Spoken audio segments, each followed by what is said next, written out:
Hi friends, welcome to Vanitha's home style. இது வரைக்கும் subscribe பண்ண எல்லா சப்ஸ்கிரைபர்ஸ்க்குமே ரொம்ப ரொம்ப நன்றி.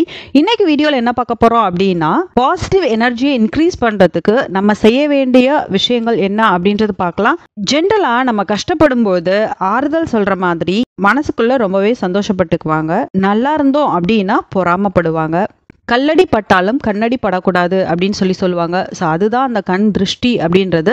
கண் திருஷ்டி இருந்துச்சு அப்படின்னா தேவையில்லாத ப்ராப்ளம்ஸ் ஃபேஸ் பண்ற மாதிரி வரும், தேவையில்லாத ஹெல்த் ப்ராப்ளம்ஸ் வரும், எல்லாமே வந்துட்டு ஒரு நெகட்டிவாவே நடக்கிற மாதிரி ஒரு ஃபீலா இருக்கும். இந்த மாதிரியான நெகட்டிவான விஷயங்கள்லாம் நடக்காம இருக்கணும், கண் திருஷ்டிலாம் நம்மளை அண்டக்கூடாது அப்படின்னா ஒரு சில விஷயங்கள் செய்யும் பொழுது எல்லாமே பாசிட்டிவா மாறிடும், நல்லதே நடக்கும். அது என்ன அப்படின்றத பார்க்கலாம்.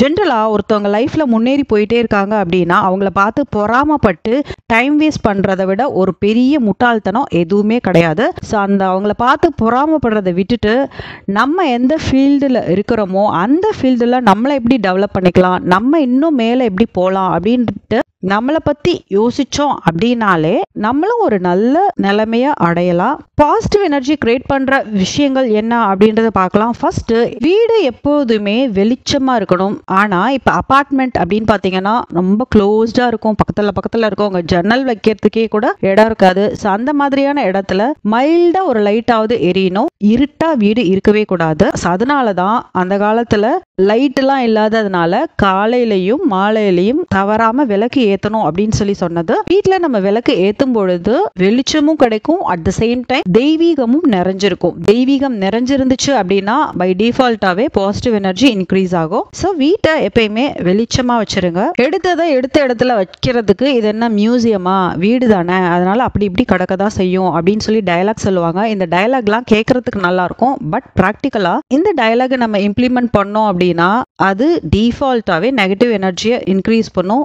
எப்படின்னு பார்த்தோன்னா, எப்பயுமே நம்மளை சுற்றி இருக்கிற விஷயங்கள் எப்படி இருக்கோ அதே மாதிரி தான் நம்ம மைண்டு செட் ஆகும், நம்மளுடைய திங்கிங்கும் அதுக்கேற்ற மாதிரி அமையும். ஸோ வீடு நீட்டாக இருக்குது அப்படின்னா நம்மளுடைய திங்கிங் வந்து பாசிட்டிவ் திங்கிங்காக இருக்கும். கசகசன்னு இருக்குது, அங்கங்கே இருக்குது அப்படின்னா அது போடும்போது ஈஸியாக இருக்கும். நம்மளும் அதே இடத்துல கண்ட இடத்துல போட்டு வைப்பமே தவிர ஏதாவது ஒன்று தேடுறீங்க அப்படின்னா அதை எடுக்கிறதுக்கு ரொம்பவே கஷ்டப்படணும். இதுவே வீடு ஆர்கனைஸ்டாக இருந்துச்சு அப்படின்னா நம்ம எந்த ஒரு டென்ஷனும் இல்லாமல் தேடலாம், நம்ம மைண்டே ரொம்ப பீஸ்ஃபுல்லாக இருக்கும். ஸோ அதுக்கு நம்ம செய்ய வேண்டிய ஒரே ஒரு விஷயம், எது எடுத்தாலும் எடுத்த இடத்துல அதை நம்ம வைக்கணும். ஸோ இதை நம்ம மட்டும் ஃபாலோ பண்ணக்கூடாது, வீட்டில் இருக்கவங்களும் ஃபாலோ பண்ணணும். அப்படின்னா வீடு எப்பயுமே நீட்டாக இருக்கணும். நீட்டாக இருந்துச்சு அப்படின்னா பை டிஃபால்ட்டாகவே வீட்டில் இருக்கவங்களுக்கும் அதை அங்கங்கே வைக்கணும் அப்படின்றது தோணும். அடுத்ததா, காலை மாலை 2 வேளையும் நம்ம விளக்கேற்றி பூஜை பண்ணணும். ஸோ இப்போ இருக்க காலகட்டத்தில் எல்லாருமே ஒர்க்கிங், அப்படி இருக்கும்போது 2 டைம் பூஜை பண்ணுறது அப்படின்றதெல்லாம் பாசிபிள் இல்லை. வீட்டில் இருக்கவங்க தாராளமாக பண்ணலாம். ஸோ 2 டைம் பண்ண முடியல அப்படின்னாலும் ஈவினிங் 6 o'clock அப்புறமாவது விளக்கேற்றி பூஜை பண்ணலாம். அதுவும் முடியல அப்படின்னா செவ்வாய், வெள்ளிக்கிழமை, விசேஷ நாட்கள், இந்த மாதிரி நாட்கள்லையாவது பூஜை கட்டாயம் நம்ம பண்ணணும். ஸோ அந்த மாதிரி பண்ணும் பொழுது நம்மளுடைய எண்ணம் வந்து ஒருங்கிணைஞ்சு இருக்கும். நம்ம திங்க் பண்ணுறது எல்லாமே பாசிட்டிவாக திங்க் பண்ண தோணும், நடக்கிற விஷயங்கள் எல்லாமே பாசிட்டிவாக நடக்கும். அதே மாதிரி வீட்டோட நிலைவாசல் வந்து எப்போதுமே மங்களகரமாக இருக்கணும். ஏன்னா நிலைவாசல்ல தான் குலதெய்வம், அஷ்ட தேவதைகள், மகாலட்சுமி தாயார் வாசம் செய்கிற ஒரு இடம். இது எந்த அளவு சுத்தமாக வச்சுருக்கோமோ அந்த அளவுக்கு பாசிட்டிவ் வைப்ஸ் அப்படின்றது கிரியேட் ஆகும். நிலவாசல்ல எப்பயுமே மங்களகரமாக வச்சுருக்கணும். மஞ்சள் பூசி குங்குமம் வச்சு கோலம் போட்டு மாலை நேரத்தில் 2 அகல் தீபம் ஏற்றி வைக்கிறதுனால பாசிட்டிவ் எனர்ஜி பை டிஃபால்ட்டாகவே கிரியேட் ஆகும். அதே மாதிரி நிலவாசல்ல லெமனை 2 கட் பண்ணி ஒரு சைடு மஞ்சளும் ஒரு சைடு குங்குமமும் வச்சு நம்ம வைக்கணும். இந்த மாதிரி வைக்கும் பொழுது அது நெகட்டிவ் எனர்ஜியை அப்சர்வ் பண்ணிட்டு பாசிட்டிவ் எனர்ஜியை கிரியேட் பண்ணும். நிலவாசல்ல தடவுற மஞ்சள் ஆன்டிபயோட்டிக்காக ரியாக்ட் ஆகிறதுனால நெகட்டிவிட்டியை ரிமூவ் பண்ணிட்டு பாசிட்டிவிட்டியை கிரியேட் பண்ணணும். ஸோ அதனால தான் நிலவாசலை மங்களகரமாக வைக்கணும் அப்படின்னு சொல்றது. அதே மாதிரி வீட்டுக்குள்ள நுழையும் போது என்ட்ரன்ஸ்ல கண்ணாடி நம்ம வைக்கணும். கெட்ட எண்ணத்தோட யாராவது வீட்டுக்குள்ள வந்தாங்க அப்படின்னா அதை உள்வாங்கிட்டு அதை பாசிட்டிவாக மாற்றி கொடுக்குற ஒரு தன்மை கண்ணாடிக்கு இருக்கு. ஸோ அதனால வீட்டோட என்ட்ரன்ஸ்ல நம்ம கட்டாயம் கண்ணாடி வைக்கிறது ரொம்பவே நல்லது. வீட்டில் எப்பயுமே பாசிட்டிவான விஷயங்கள் நடக்கணும் அப்படின்னா ஃபர்ஸ்ட் பாசிட்டிவான திங்கிங் இருக்கணும். அந்த பாசிட்டிவான திங்கிங் எப்படி வரும் அப்படின்னா வீட்டில் பாசிட்டிவான கோட்ஸ் நம்ம தொங்க விடுறதுனால பாசிட்டிவ் எனர்ஜி வந்து கிரியேட் ஆகும். ஸோ பசங்க படிக்கிற ஸ்டடி ரூம்லயா இருக்கட்டும், இல்லை லிவிங் ரூமா இருக்கட்டும், இல்லை பெட்ரூமா இருக்கட்டும், அங்கே பாசிட்டிவான கோட்ஸ் இருக்கும் பொழுது நம்ம உட்காரும் பொழுதும் சரி, இல்ல பசங்க படிக்கும் பொழுது, இல்ல படுத்துட்டு இருக்கும் போதும் சரி, நம்ம கண்ணுக்கு படுற மாதிரியான இடத்துல அந்த பாசிட்டிவ் கோட்ஸை தொங்க விடணும். ஸோ அந்த மாதிரி தொங்க விடும் பொழுது நம்ம டிஃபால்ட்டா கண்ணு அங்கதான் போகும். பாசிட்டிவ் எனர்ஜி அப்படின்றது பை டிஃபால்ட்டாவே கிரியேட் ஆகும். வீட்டில் நீர்வீழ்ச்சி, தலையாட்டி பொம்மை, இந்த மாதிரி ஒரு அசைவோட கூடிய பொம்மைகளை வைக்கிறது ரொம்பவே நல்லது. இந்த மாதிரி வைக்கும் பொழுது பாசிட்டிவ் எனர்ஜி கிரியேட் ஆகும். ஒன்று என்ட்ரன்ஸ்ல வைக்கலாம், அப்படி இல்லைன்னா லிவிங் ரூம்ல வைக்கலாம். பெட்ரூம்ல வைக்கக்கூடாது. பெட்ரூம் அப்படின்றது அமைதியான ஒரு சூழல்ல ஒரு பீஸ்ஃபுல்லான ஒரு பிளசண்டா இருக்கிற மாதிரியான ஒரு இடமா இருக்கணும். பெட்ரூம்ல கட்டாயம் வைக்கக்கூடாத பொருட்கள் அப்படின்னு பார்த்தோன்னா கண்ணாடி வைக்கக்கூடாது, கடிகாரம் வைக்கக்கூடாது. வீட்டில் நம்ம இன்டோர் பிளான்ஸ் வளர்க்கறதுனால ஒரு பீஸ்ஃபுல்லான ஒரு பிளசண்டான ஒரு ஃபீல் கிடைக்கும். ஸோ நம்ம என்னதான் கோவமா வந்தாலும் இன்டோர் பிளான்ஸ் பார்க்கும் பொழுதோ சரி, இல்லை அதுல இருந்து பூக்கிற ஒரு பூவா இருக்கட்டும், இல்லை எதுவா இருக்கட்டும், அது வந்து ஒரு பாசிட்டிவ் எனர்ஜியை வந்து கிரியேட் ஆகும். நம்ம பார்க்கறதுக்குமே ரொம்ப அழகா இருக்கும், பிளசண்டா ஃபீல் பண்ண வைக்கும். கூடுமான வரைக்கும் நம்ம ஆர்டிஃபிஷியல் பிளான்ட்ஸை அவாய்ட் பண்ணிட்டு ரியல் பிளான்ட் வைக்கிறது ரொம்பவே நல்லது. அதே மாதிரி இந்த மாதிரியான மணி சத்தம் பாசிட்டிவ் எனர்ஜியை கிரியேட் பண்ணும். அதனாலதான் கோயில்ல மணியை கட்டி தொங்க விட்டுருக்காங்க. வீட்டுல பாசிட்டிவ் எனர்ஜி கிடைக்கணும் அப்படின்னா இந்த மாதிரியான மணிகள் வந்து வாங்கி நம்ம தொங்க விடலாம்.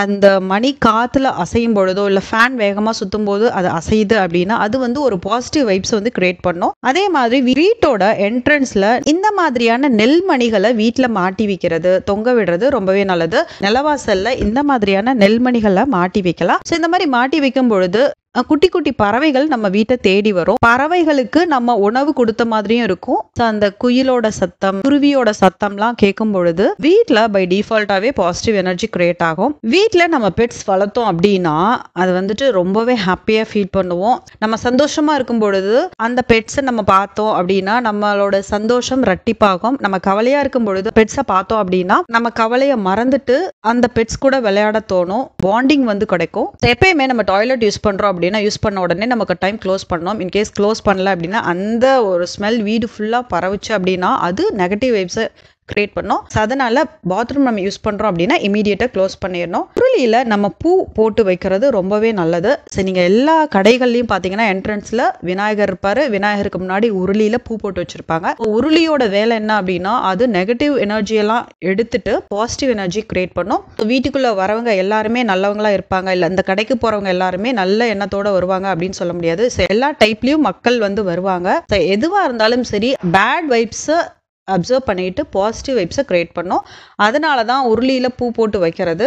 அந்த உருளியில் போட்டு வைக்கிற அந்த பூவுமே டெய்லி நம்ம மாற்றுறது ரொம்ப நல்லது. இன்கேஸ் டெய்லி மாற்ற முடியல அப்படின்னாலும் ஆல்டர்னேட்டிவ் டேஸ்லையாவது மாற்றணும். சில பேர் பூவை காஞ்சு ஒரு மாதிரி அழுகுன மாதிரி இருக்கிற வரைக்குமே வச்சுருப்பாங்க. அந்த மாதிரிலாம் பண்ணவே கூடாது. அது வந்து நம்மளே ப்ராப்ளம்ஸை கிரியேட் பண்ணுற மாதிரி தேடுற மாதிரியா இருக்கும். அந்த உருளி வைக்கும் பொழுதுமே அதில் கொஞ்சம் பச்சை கற்பூரம், ஜவ்வாது போட்டு அதுக்கு மேலே பூ போட்டு வைக்கிறது ரொம்ப பெஸ்ட்டு. அது அந்த நறுமணம் வீடு முழுக்க பரவ செய்யும். வீடு எப்பயுமே ஒரு நல்ல ஒரு ஃப்ராக்னன்ஸோடு இருந்துச்சு அப்படின்னா அது பாசிட்டிவ் வைப்ஸை கிரியேட் பண்ணும். ஸோ இப்போல்லாம் அந்த எலக்ட்ரிக் டிஃப்யூசர் அப்படின்னு வந்து விற்கிது. ஸோ அதை வாங்கி வைக்கலாம், இல்லை ஏர் ஃப்ரெஷ்னர் வைக்கலாம். காலையிலையும் மாலையிலையும் சாம்பிராணி போடலாம். ஸோ 2 வேளை போட முடியல அப்படின்னாலும் ஊதுவத்தியாவது ஏற்றி வைக்கலாம். ஸோ இந்த மாதிரியெல்லாம் செஞ்சு ஒரு நல்ல ஒரு அரோமாவோட நம்ம வீட்டை வச்சிருக்கும் பொழுது அது பாசிட்டிவ் வைப்ஸை கிரியேட் பண்ணோம். எந்த அளவுக்கு பூஜை புனஸ்காரங்கள் பண்ணுறோம், எந்த அளவுக்கு மந்திரங்கள் ஜெபிக்கிறோம், எந்த அளவுக்கு சாமி பாடல்கள்லாம் நம்ம வீட்டில் ஒலிக்குதோ அந்த அளவுக்கு பாசிட்டிவ் எனர்ஜின்றது டிஃபால்ட்டாகவே கிரியேட் ஆகும். திருஷ்டி கழிக்கிறது அப்படின்றது ரொம்பவே இம்பார்ட்டன்ட். அதை வீக்லி ஒன்ஸ் நம்ம திருஷ்டி கழிக்கணும். திருஷ்டி கழிக்கிறதுக்கு நிறைய மெத்தட்ஸ் இருக்கு. அதை இன்னொரு வீடியோவில் நான் ஷேர் பண்ணியிருக்கேன். வேணும் அப்படின்னா செக் பண்ணி பாருங்க. எல்லாமே சிம்பிளான பரிகாரங்கள் தான். ட்ரை பண்ணி பாருங்க. சிம்பிளா திருஷ்டி பரிகாரம் பண்ணணும் அப்படின்னா கற்பூரம், கிராம்பு, பிரிஞ்சி இலை இது 3த்தையும் போட்டு எரிச்சு வீடு முழுக்க இதை காமிச்சோம் அப்படின்னா நெகட்டிவ் எனர்ஜி ரிமூவ் பண்ணிட்டு பாசிட்டிவ் எனர்ஜி கிரியேட் பண்ணும். இதை வீக்லி ட்வைஸ் செய்யறது ரொம்ப நல்லது. கோயிலுக்கு போறது ரொம்ப நல்லது. கோயிலுக்கு போறது எதுக்கு அப்படின்னா நம்ம பாசிட்டிவ் எனர்ஜி இன்க்ரீஸ் பண்றதுக்காக தான் கோயிலுக்கு போறோம். நம்மளுடைய இஷ்ட தெய்வத்தோட பாடல்கள் வீட்டில் தினமும் நம்ம ஒலிக்க செய்யறதுனாலையும் பாசிட்டிவ் வைப்ஸ் கிரியேட் ஆகும். டிவோஷனல் சாங்ஸ் மட்டும் இல்லாம நமக்கு பிடிச்ச மாதிரியான மெலோடியஸ் சாங்ஸும் கேட்கறதுனாலையும் நமக்கு பாசிட்டிவ் வைப்ஸ் கிரியேட் ஆகும். முக்கியமான விஷயம், கூடுமான வரைக்கும் நம்மளை எந்த அளவுக்கு பாசிட்டிவா வச்சுக்கிறோமோ அந்த அளவுக்கு பாசிட்டிவ் எனர்ஜி கிரியேட் ஆகும். ஸோ எல்லா சந்தோஷமும் நிம்மதி எல்லாமே நம்ம கையில தான் இருக்கு. இருக்கிறது போதும் அப்படின்னு நினைச்சாலே சந்தோஷம் பை டிஃபால்ட்டாவே வந்துடும். அதை விட்டுட்டு பேராசைப்படுறது, தேவையில்லாததெல்லாம் நம்ம வந்து திங்க் பண்றது, பொறாமப்படுறது, இந்த மாதிரி விஷயங்கள்லாம் செய்யாம நம்ம வேலை என்னவோ அதை நம்ம சரியா செஞ்சாலே பாசிட்டிவ் எனர்ஜி கிரியேட் ஆகும். நம்ம ஃபேமிலியோட டைம் ஸ்பெண்ட் பண்ணோம், ஒரு லாங் அவுட்டிங்கோ டூர் பிளான் பண்றது, சேர்ந்து கோயிலுக்கு போறது, மந்த்லி ஒன்ஸ் ஹோட்டல் போறது, இந்த மாதிரி விஷயங்கள்லாம் சேர்ந்து பண்ணும் பொழுது ஒரு லவ் அண்ட் அஃபெக்ஷன் வந்து இன்க்ரீஸ் ஆகும். இதெல்லாம் பண்ண முடியல அப்படின்னாலும் ஒருவேளையாவது ஃபேமிலி மெம்பர்ஸ் எல்லாரும் சேர்ந்து பேசிக்கிட்டே சாப்பிடும் பொழுதும் பாசிட்டிவ் எனர்ஜி அப்படின்றது கிரியேட் ஆகும். ஆனால் சாப்பிடும் பொழுது மொபைலோ இல்லை டிவியோ பார்க்காம சாப்பிட்டோம் அப்படின்னா பெஸ்ட்டாக இருக்கும். டெய்லி நம்ம கோலம் போடணும். ஸோ கோலம் போடுறதுல எப்படிடா பாசிட்டிவ் வைப்ஸ் கிடைக்க போகுது அப்படின்னு நீங்கள் யோசிக்கலாம். ஆக்சுவலாக அந்த காலத்துலலாம் என்ன பண்ணுவாங்கன்னா சாணம் தெளித்து அதுக்கப்புறம் கோலம் போடுவாங்க. கோலத்தில் மகாலட்சுமி தாயார் வாசம் செய்கிறதுனால கோலம் அப்படின்றது நம்ம டெய்லி போடணும். இந்த சாணம் தெளிக்கிறது அப்படின்றது இப்போ இருக்கிற நடைமுறையில் யாருமே ஃபாலோ பண்ணுறது கிடையாது. ஈவன் கிராமத்தில் கூட இந்த மாதிரி விஷயங்கள்லாம் ஃபாலோ பண்ணுறது கிடையாது. ஸோ அதுக்கு பதிலாக நம்ம என்ன பண்ணலாம்னா தண்ணியில் கொஞ்சமாக மஞ்சள் சேர்த்து அந்த தண்ணியை தெளித்து அதுக்கப்புறம் நம்ம கோலம் போடலாம். சாணம் தெளிக்கும் பொழுது அது ஆன்டிபயோட்டிக்காக ரியாக்ட் ஆகும். ஸோ அதுக்கு பதிலாக நம்ம தண்ணியில் மஞ்சள் கலந்து தெளிக்கும் பொழுது ஈ முக்கிறது, விஷ ஜந்துக்கள் இதெல்லாம் வந்து வீட்டுக்குள்ளே வராது. அது மட்டும் இல்லாமல் கோலம் போடும் பொழுது அது வீட்டுக்கே ஒரு தனி அழகை கொடுக்கும். எந்த அளவுக்கு பிளசண்டாக அழகாக இருக்கோ அந்த அளவுக்கு பாசிட்டிவ் வைப்ஸ் டிஃபால்ட்டாகவே கிரியேட் ஆகும். ஸோ அதனால டெய்லி கட்டாயம் நம்ம கோலம் போடணும். அடுத்ததா நிலவாசல்ல நம்ம மாவிலை தோரணம் கட்டணும். ஸோ இந்த மாதிரி மாவிலை தோரணம் விசேஷ நாட்களில் மட்டும் கட்டாமல் வீக்லி ஒன்ஸ் இந்த மாவிலை தோரணம் கட்டுறது ரொம்பவே நல்லது. மாவிலை தோரணமும் பாசிட்டிவ் வைப்ஸை கிரியேட் பண்ணும். மாவிலை தோரணம் கட்டும் பொழுது ஒத்தப்படையில் கட்டுறது ரொம்ப பெஸ்ட்டாக இருக்கும். மாவிலை தோரணம் கட்டிட்டு அதுல மஞ்சள் குங்குமம் வச்சுட்டு நிலவாசல்ல கட்டி விட்டுருங்க. இதனாலையும் பாசிட்டிவ் வைப்ஸ் கிரியேட் ஆகும். வீட்டை நீங்க எந்த அளவுக்கு உங்களுக்கு பிடிச்ச மாதிரி அழகா டெக்கரேட்டிவா சூப்பரா வச்சிருக்கீங்களோ அதுக்கு ஏத்த மாதிரி பாசிட்டிவ் வைப்ஸ் கிரியேட் ஆகும். இந்த டெக்கரேட்டிவ் ஐட்டம்ஸ்க்கும் பாசிட்டிவ் வைப்ஸ்க்கும் என்ன ஒரு கனெக்ஷன் அப்படின்னு பாத்தீங்கன்னா ஜென்ரலா வீடை ரொம்ப அழகா உங்களுக்கு ஏத்த மாதிரி உங்களுக்கு பிடிச்ச மாதிரியான பொருட்கள் வாங்கி வச்சு பிடிச்ச மாதிரியா டெக்கரேட் பண்ணி நீங்க வச்சிருக்கீங்க அப்படின்னா வீட்டுக்கு எப்படா நம்ம போவோம், இதெல்லாம் எப்படா நம்ம பார்ப்போம் அப்படின்ற ஒரு கியூரியாசிட்டிலேயே நீங்க வீட்டுக்கு வருவீங்க. ஸோ அந்த கியூரியாசிட்டி தான் பாசிட்டிவ் வைப் அப்படின்றது. வீட்டில் மயிலிறகு வைக்கிறதுனால வீட்டில் இருக்கிற நெகட்டிவ் எனர்ஜி ரிமூவ் பண்ணிட்டு அது பாசிட்டிவ் வைப்ஸை கிரியேட் பண்ணும். மயிலிறகு வீட்டுக்குள்ள நுழையும் பொழுது எல்லாரும் பார்க்குற மாதிரியான இடத்துல நம்ம வைக்கும் பொழுது அந்த கண் திருஷ்டி அப்படின்றது நீங்கும். வீட்டில் உள்ள என்ட்ரான உடனே அந்த லிவிங் ரூம்ல எல்லாரும் பார்க்குற மாதிரியான இடத்துல ஒரு டிரான்ஸ்பரண்டான கிளாஸ்ல நம்ம தண்ணியை ஃபில் பண்ணிக்கணும். தண்ணியை ஃபில் பண்ணிட்டு அதுக்குள்ள நம்ம லெமனை போடணும். ஸோ லெமனை போட்டுட்டு அதை அப்படியே வச்சிடணும். ஸோ இந்த லெமனை வந்துட்டு செவ்வாய்க்கிழமை இல்லை வெள்ளிக்கிழமை ஞாயிற்றுக்கிழமை இந்த 3 நாள் வந்து நம்ம மாற்றணும். இன்கேஸ் நடுவுலையே அது கலர் சேஞ்ச் ஆகிற மாதிரி இருக்கு, ஒரு மாதிரி தண்ணி கலங்கலா இருக்கிற மாதிரி இருக்கு அப்படின்னா நம்ம இமீடியட்டா அந்த தண்ணியை ரீப்ளேஸ் பண்ணிட்டு புது லெமனை போட்டு வைக்கணும். ஸோ இந்த மாதிரி நம்ம தொடர்ந்து செஞ்சுக்கிட்டே வந்தோம் அப்படின்னா வீட்டில் இருக்கிற அந்த எதிர்மறை ஆற்றல் நீங்கி பாசிட்டிவ் வைப்ஸ் கிரியேட் ஆகும். சின்ன சின்ன மாற்றங்கள் பெரிய அளவில் வித்தியாசம் தருது அப்படின்னா கட்டாயம் நம்ம இதெல்லாம் பண்ணலாம். இதெல்லாம் வந்து கஷ்டப்பட்டு பண்ணக்கூடிய அளவுக்கு ஒரு பெரிய விஷயம்லாம் கிடையாது, ஈஸியான விஷயம்தான். இதை நம்ம ரெகுலரா ஃபாலோ பண்ணும் பொழுது கட்டாயம் நம்ம லைஃப்ல ஒரு நல்ல ஒரு சேஞ்ச் கிடைக்கும். நீங்களும் இதெல்லாம் ட்ரை பண்ணி பாருங்க. ஸோ எதுவுமே டக்குன்னு மேஜிக் மாதிரி மாறிடாது. கண்டினியூஸா நம்ம செய்யும் பொழுது எல்லாமே பாசிட்டிவா நடக்கும். கட்டாயம் உங்களுக்கு இந்த வீடியோ யூஸ்ஃபுல்லாக இருந்திருக்கும் அப்படின்னு நம்புறேன். உங்களுக்கு இந்த வீடியோ பிடிச்சிருந்துச்சு அப்படின்னா லைக் பண்ணுங்க, கமெண்ட் பண்ணுங்க, உங்க ஃப்ரெண்ட்ஸோட ஷேர் பண்ணிக்கோங்க. மறக்காம நம்ம சேனலுக்கு சப்ஸ்கிரைப் பண்ணி சப்போர்ட் பண்ணுங்க. நன்றி.